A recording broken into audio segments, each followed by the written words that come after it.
Hello, good day, students.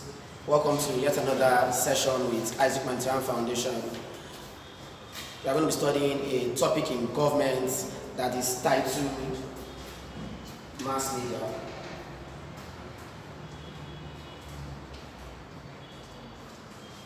Now, we have the topic public opinion, pressure groups, and the mass media. Now, of course, you know that public opinion is the opinion of a cross-section of people in a particular place. What a cross-section of the individuals that are situated in a place, what they think about government policies or a government figure is what is referred to as public opinion. And then a pressure group is a group of like-minded people who come together with the sole aim of projecting their interests. And one way that is adopted by pressure groups, one avenue adopted by pressure groups to project their interest is the use of the mass media to influence the thoughts of individuals through the use of what they call rhetorics and propaganda. Also, one avenue for the formation of public opinion is also the mass media. So the mass media is an integral part of public opinion and pressure groups, and it is to the study of the mass media so that we can better understand how the mass media functions when we are studying public opinion and when we are studying pressure groups that this class is directed at. Now, the class will be divided into three sections. The broad section in this class is a history of the mass media, where we'll talk about the backgrounds to the development of the mass media. We'll give a chronology of how the mass media has developed from the times of the print media to the times of electronic media. Now, we'll move on to the functions of the mass media. Now, functions here, we'll talk about the achievements and the merits of the mass media, and we'll climax this class with studying the pitfalls of the mass media.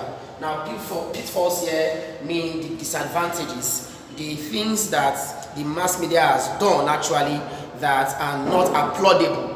That is what we refer to as the pitfalls of the mass media. Now, the mass media, of course, you know, is divided into two parts. We have the print and electronic. Under the print media, we have of course newspapers, we have journals, we have magazines, and we have peer review papers, of course. No journals, journal articles, and the rest. They are referred to as print. And then we have electronic. This is where we have the radio, the television, the computer, and of course, you know, our phones. They are the most portable electronic media that is known by man. All right, now, in studying this topic, we will center our thoughts and our observations on Nigeria, because of course Nigeria is the crux, the most important part of this class. So everything we're going to be talking about today, it will have a bearing on Nigeria. Now, of course, the first media used by the world is the print media, and in Nigeria, the first newspaper to be established, of course, is what we all know as Eke, which was established by a missionary who is known as Henry Townsend. This newspaper was established in Adewale Eke, and it was established 5 years after the establishment of the first printing press. Now, Eke was established in the year 1859, following the establishment of the first printing press in 1854. So the first printing press was established by Henry Townsend, the same Henry Townsend who was a missionary, in the year 1854. And 5 years later, the newspaper, which was produced fortnightly, it was produced every fortnight. Eke, which is the first newspaper in Nigeria and in West Africa, was produced fortnightly, every 14 days or every 2 weeks, whichever term you choose to use. Now, Eke used it was published it had two publications. We had the publication for English and the publication for Yoruba. It was basically to encourage the Egbas who are predominantly in Ogun State, Abeokuta, to read. It was to inculcate religious doctrines on the Egbas. So it is another infrastructure of exploitation. Infrastructures of exploitation are the infrastructures created by the British, not to aid Africans, but to aid them in influencing and exploiting Africans. Although by exploiting Africans with this infrastructure, a secondary impact of this infrastructure is that even after the British left, these infrastructures remained in Africa and Africans have been using them. Okay? Now, like I said, the Iwe was not a daily newspaper. It was a fortnightly newspaper, and so the first daily newspaper was established in Nigeria in the year 1925. The first daily newspaper was established in Nigeria in the year 1925, and it was called the Lagos Daily News. This paper was bought by Macaulay, who is also referred to as the father of nationalism in Nigeria, who established the first political party in Nigeria, known as the Nigerian National Democratic Party, NNDP. Macaulay and Akilade Colcrick, bought the Lagos Daily News in the year 1927. I believe you are following me. Now, eventually, the world was using newspapers as a way to gain information, and in the year 1895, the wireless telegraphy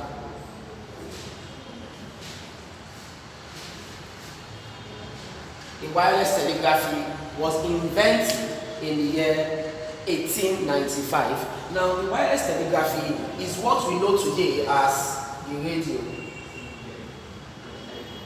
And this invention, this major development in the history of the mass media was done by a man called Macaulay. The radio had a major defect. It did not have visuals. Even the print newspapers have visuals in the sense that they have pictures. Newspapers can have a picturesque that explains what is written on the newspaper. But in a radio, there was no visuals under any condition whatsoever, whether pictures or videos. It only had audio. Although it was a great advancement in the mass media, it was more applauded than the newspaper because you could hear the voice of people rather than read the writings of people. And then there was another advancement in the mass media, and this advancement came in the form of the television.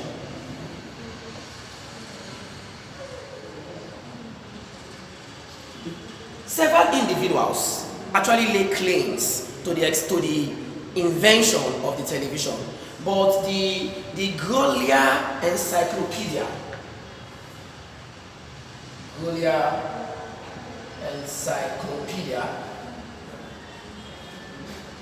grants the invention. The Grolier Encyclopedia grants the invention of the television to a man known as Philo Francois. So according to the Grolier Encyclopedia, Philo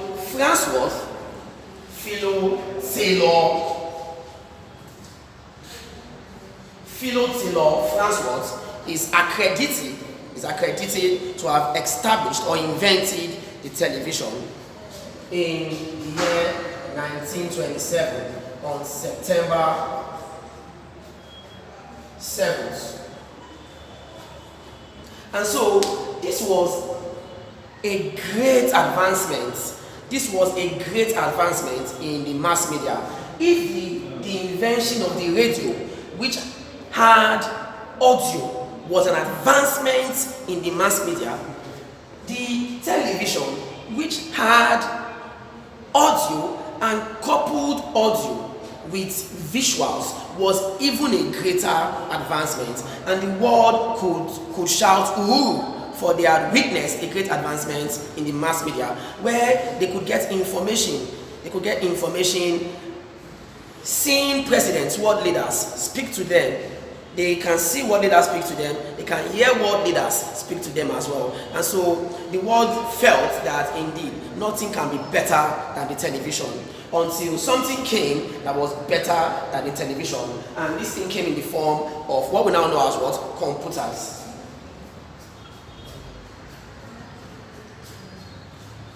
Computers were a sequence of developmental events. Now, the first thing that we can call as a cradle computer or nascent computer was called the analytic machine, the analytical machine.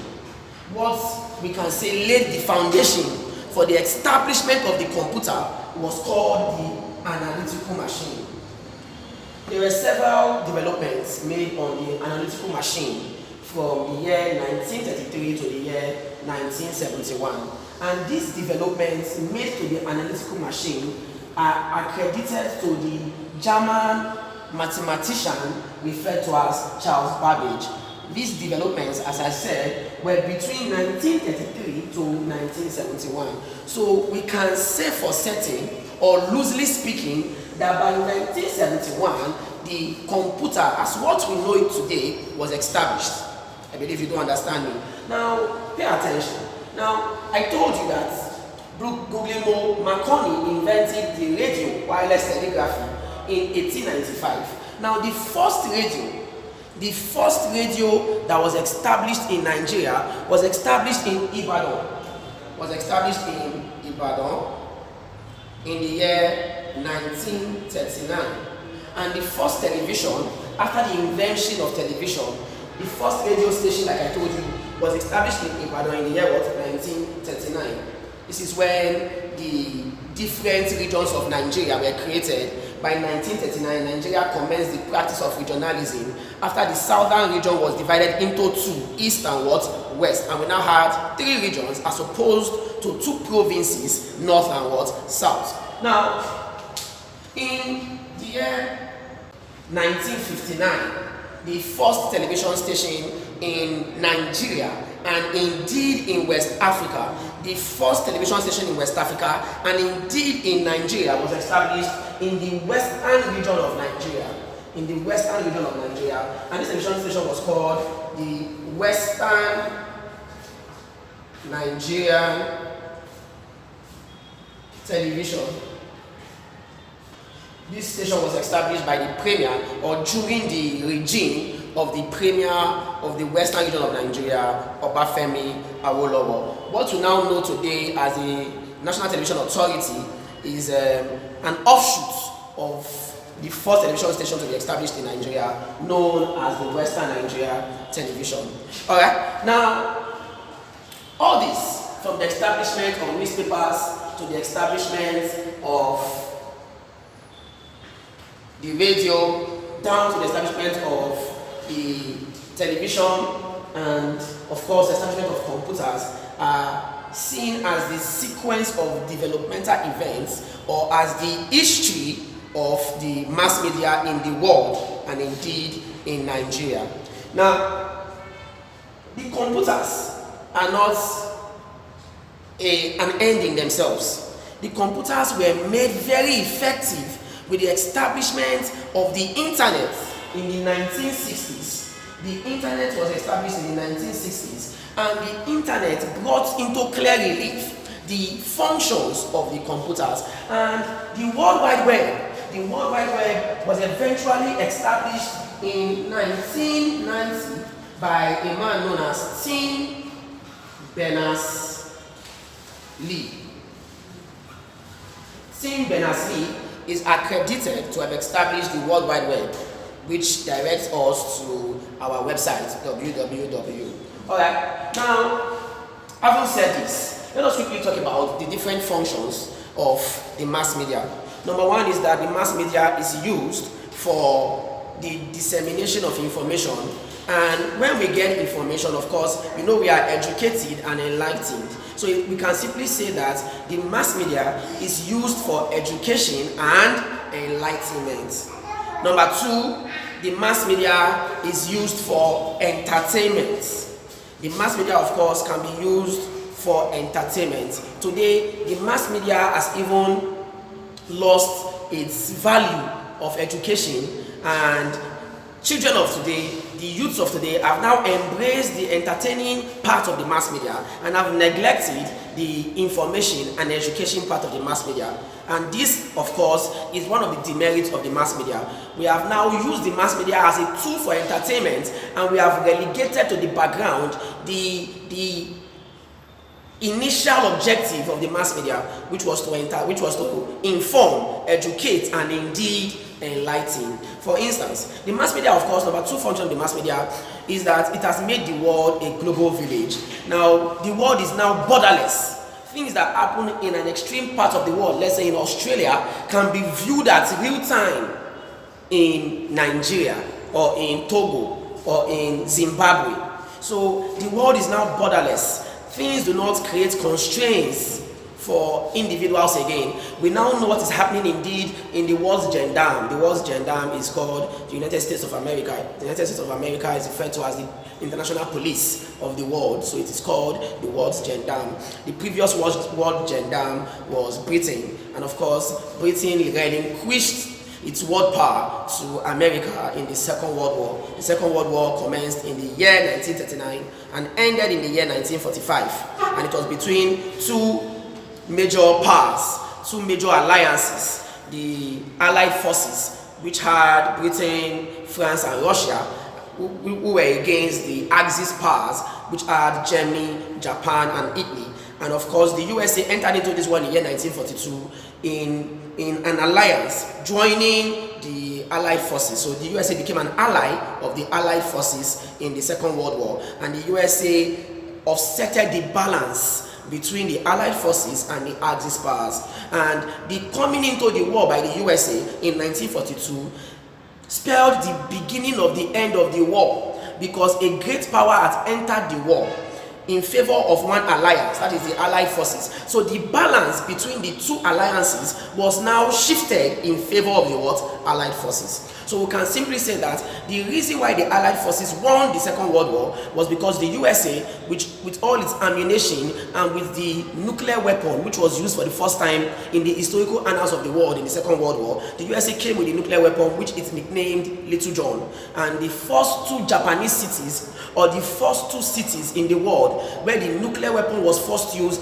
were in Hiroshima and Nagasaki. Now back to the matter of today. Now we haven't talked about the three advantages of the mass media. Now, mass media enlightens, educates, and informs. The mass media makes the world a global village. The mass media has, to a very great extent, improved business, improved buying and selling.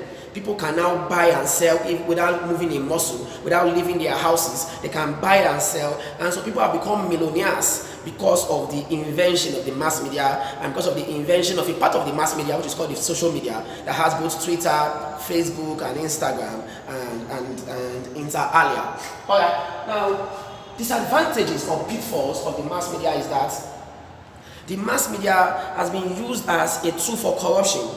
Now, children can now stay in their houses and know the things that they are otherwise not supposed to know at a particular age. Children now have the freedom to go through the internet and surf sites that are not supposed to be within their age group or age bracket. And this has, to a great extent, corrupted the minds of students and of children. Now, the second disadvantage of the mass media is that the mass media has been used as a tool for terrorist groups to recruit their members. Terrorist groups in Syria, terrorist groups in Iraq, in Afghanistan, in Iran, as far as all these Middle Eastern countries, can recruit members from Africa through the social media. and this to a great extent has improved the arsenal, the power of terrorist groups, and the mass media can be accredited to have improved the power of terrorist groups to perpetuate terror in the world. Now, the mass media has also erased values, erased traditional values. Number 3 disadvantage or pitfall of the mass media is that it has erased traditional values. People of Africa, for instance, are now adopting the lifestyle of those in the Western world, in the USA, in Britain. They can adopt this lifestyle because they see the lifestyle of other people, and so they want to emulate the lifestyle of other people, in this light relegating their own traditional lifestyle. And this to a very great extent has reduced the values that Africans are known for. Now, I haven't talked about the history of the mass media and talked about the advantages of the mass media. Advantages also mean the function of the mass media, and I haven't climaxed this class with the disadvantages or pitfalls of the mass media. I can now say with all certainty that we have come to the end of another yet interesting class. Until I see you again on this same platform, thank you very much. Keep on reading your books and study hard for all your forthcoming exams. Thank you.